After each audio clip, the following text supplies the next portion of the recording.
Association now, though. After making the All-NBA first team 2 seasons ago, James Harden failed to make an All-NBA team this season. Many have criticized Harden for his lack of defense and effort at times. Now, his former teammate Kevin Durant has come to his defense, telling the Houston Chronicle, quote, "Everybody on the outside doesn't really appreciate what he brings. Anybody that can put up 29 points, 7 rebounds, 7 assists, and not make the All-NBA team, that's like a sin to even think about not putting a guy like that on the All-NBA team." Stephen A., does Katie have a point about Harden?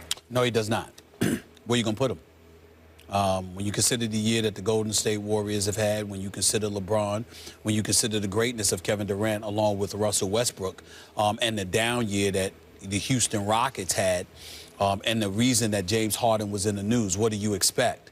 Let me be very, very clear about James Harden. James Harden is an absolute stud.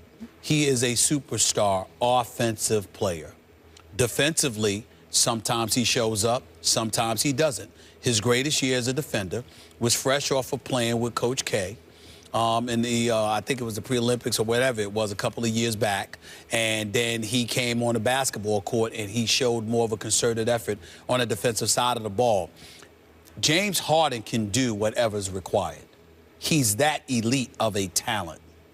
The problem is he doesn't always want to do it on the defensive end of the floor. Now, in his defense, that may have to do with the offensive responsibilities that he may have, carrying the load for the Houston Rockets. And because of that, sometimes you conserve your energy because everybody's not going to be Jordan or Kobe or LeBron where they never let up on the defensive end of the floor.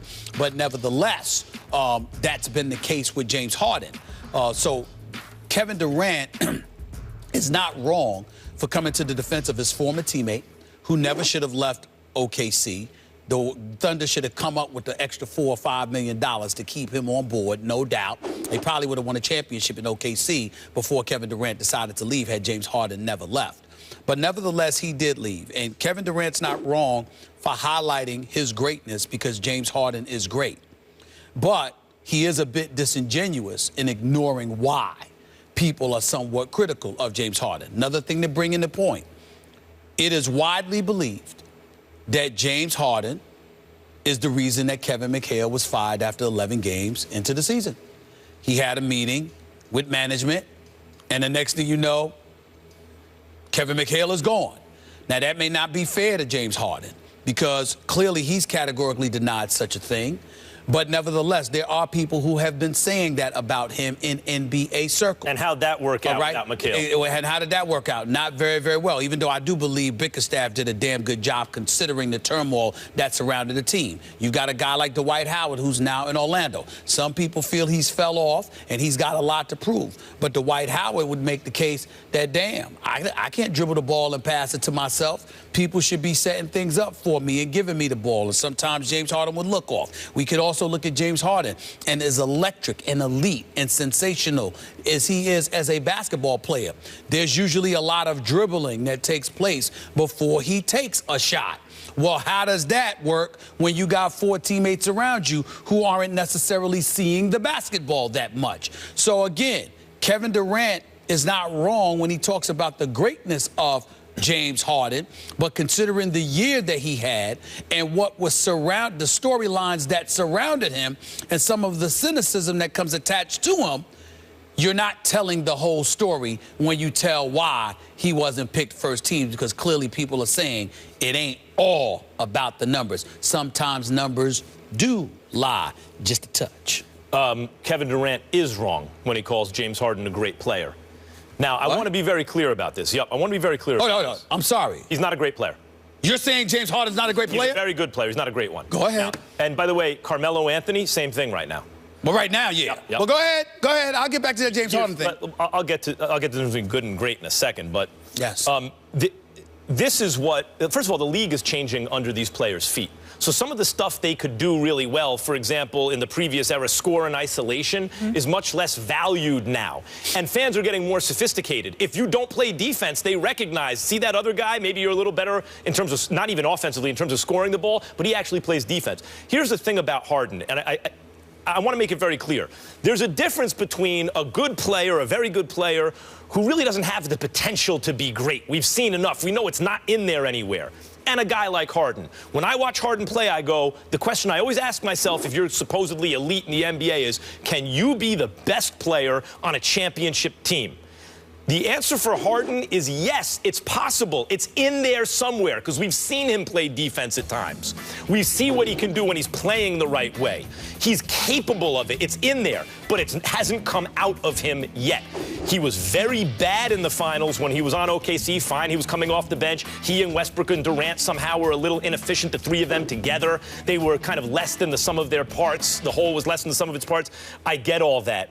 But if you really watch Harden throughout most of his career, does he rack up a lot of assists? Yeah. When do those assists come? Dribble, dribble, dribble. He's very good at getting to the line, but if he can't get his own shot... Nobody's better at getting to the line. He's amazing. And that's a high percentage thing to do, and so is shooting threes the way he does. But if he can't do that, he waits till the shot clock's almost up. Then he passes the ball to someone. They're like, we've been standing around getting cold. Now I don't really have an open look. And like, he gets his assists that way at times. I don't see him get the hockey assist too often, even though he's capable of doing it. What Durant is reacting to with Harden is what players frequently react to with guys like Harden and guys like Carmelo. A player knows better than anyone how hard it is to do what Harden does so well at the highest level. They know how much work goes into it. And the fact that Harden can do so many things so well, his peers recognize that's so hard to do. He's great.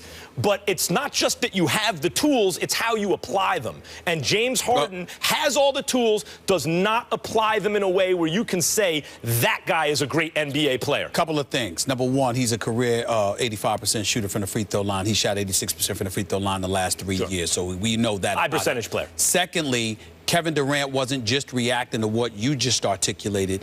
Primarily, he was reacting to the cynicism aimed in the direction of a friend of his and a former teammate, because that's what Kevin Durant tends to do these days. Thirdly, and more importantly, when you talk about what James Harden doesn't do on occasion, that's the difference between you and I in terms of our definition of greatness.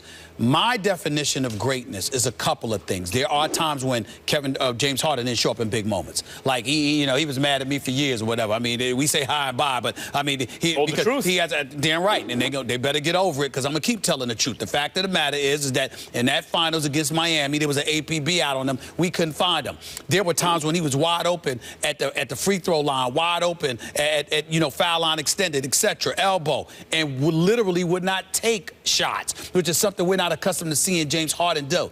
His talent is unquestionable, but he didn't show up in big moments last year. He didn't show up in big moments at the time. In the playoffs a couple of years back, even when they came back from that deficit against the Clippers and went on that like 49-9 run in that Game 6, James Harden was on the bench. They were doing that without him on the floor. He's a one-way player, which you brought up. He's a one-way player. But here's the thing.